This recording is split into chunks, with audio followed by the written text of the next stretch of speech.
Bonjour, je m'appelle Thibaut. Aujourd'hui, au détour d'un jeu, laissez-moi vous présenter New York 1901. Tout d'abord, j'aimerais vous dire que j'aime beaucoup le dessinateur, Vincent Dutrait, ce qui m'a donné énormément envie de m'intéresser à ce jeu-là. Vous avez déjà pu rencontrer ce dessinateur sur d'autres jeux, comme Tikal 2, Les Taxis de la Marne, Lewis et Clark, ou plus récemment Raptor. Et également, on peut retrouver ce monsieur dans notre librairie, puisqu'il ne travaille pas que pour notre secteur.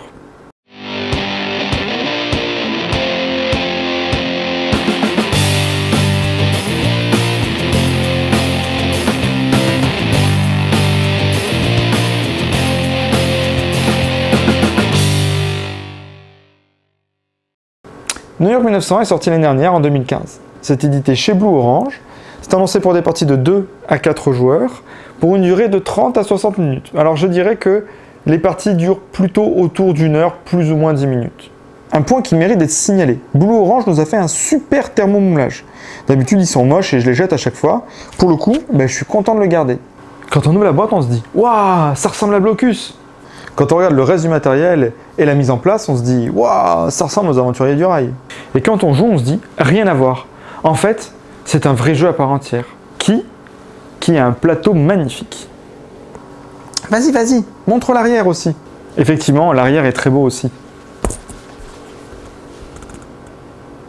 Donc en plus du plateau, il y a des tuiles qui ont des formes de Tetris et des cartes colorées. Mais à quoi peut servir tout ce matériel? Le but du jeu, c'est de gagner. Pour gagner, il faut faire le plus de points. Pour faire le plus de points, il faut poser des bâtiments à New York. Toujours plus grand, toujours plus haut. À votre tour, c'est très simple. Prenez une carte colorée et cela vous permet de construire sur le plateau dans un espace de la même couleur.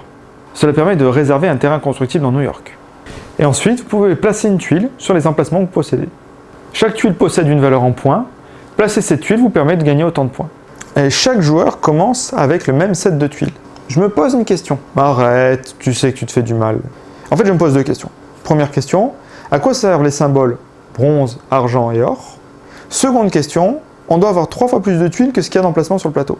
C'est tout à fait exact. En début de partie, tout le monde a le droit de poser que les bâtiments en bronze. Dès qu'on a atteint un certain score, on va pouvoir commencer à poser ceux en argent et de la même manière pour ceux en or. Et avec un bâtiment de qualité supérieure, tu peux en écraser un autre. Oui, mais qu'un des tiens. On n'est pas dans un wargame. Effectivement, l'intérêt est de maximiser ces emplacements, en plaçant des bâtiments, puis en les remplaçant par des bâtiments de niveau supérieur, puisqu'à chaque fois qu'on pose une tuile, on gagne des points. Et les gros bâtiments? Effectivement, il y a une réserve de gros bâtiments. Ce sont des bâtiments connus à New York. C'est des tuiles qui sont plus grosses que les autres, elles vont donc être plus difficiles à placer, mais elles rapporteront plus de points. Chaque joueur, durant toute la partie, a le droit de placer un de ces bâtiments. J'aime bien en placer une. Ouais, mais tu le fais trop souvent. Un dernier point. En début de partie, on place 3 objectifs qui sont un petit peu des objectifs de majorité, qui vont permettre de faire quelques points en plus en fin de partie. Commun à tout le monde et connu en début de partie. Je me permets de rajouter un point. Ce n'est pas parce que les règles sont simples que le jeu est simpliste. Si l'on veut faire le plus de points, donc poser le plus de tuiles, il faut être un bon opportuniste, pour poser ces tuiles au bon moment et au bon endroit.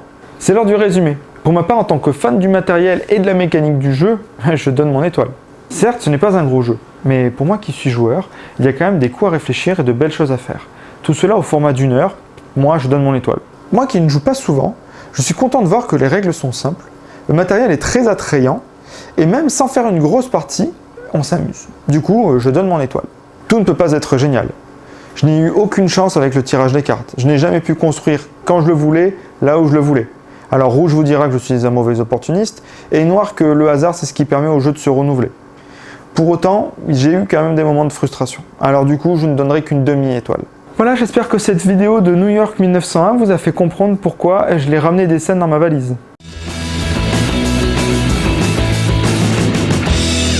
Pour en avoir réfléchi en interne, de mois à mois, nous avons eu envie un peu de changer de format. Et nous souhaitons que cela vous ait plu. Je vous dis donc à la prochaine fois, peut-être à très bientôt, et dans tous les cas, amusez-vous!